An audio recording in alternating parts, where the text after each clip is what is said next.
In my Lou, we have a number of iconic eats, toasted ravioli, for instance.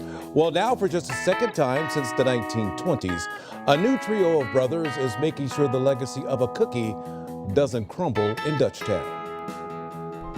Just around the corner, along Louisiana Avenue, childhood memories are being made. It brings them right back to childhood, right back to a really joyful memory in their life. Here is where they make the cookies, Dad's to be exact. Cannot come to St. Louis without getting Dad's cookies. A St. Louis staple for nearly 100 years.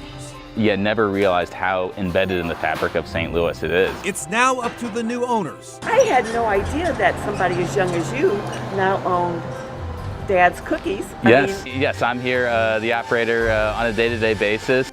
Chad Huber and his brothers, they're keeping their day jobs to keep the tradition going. We didn't know anything. They've had a lot to learn.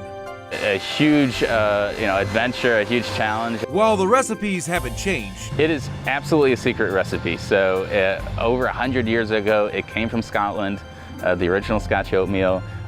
We found out the recipe the day we signed the papers. Oatmeal cookie is not changing at all. Don't get me wrong. We grew up eating them. We would never change it. Oh, that's wonderful. The old oven has. It did its service for over 100 years. They now bake in something more modern, and there is a lot of baking to do. We make 20 to 25,000 cookies here per day. Yet, with synchronized movements in this small space, they get it done.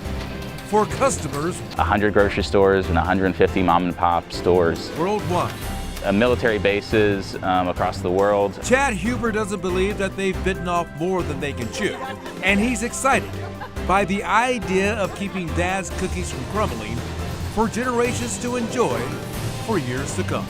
We're thinking about how do we make sure this business is around in another 100 years, and so that's all the decisions we make today is through that lens. Dad's Cookie Company is open Monday through Saturday starting at 9 o'clock in the morning.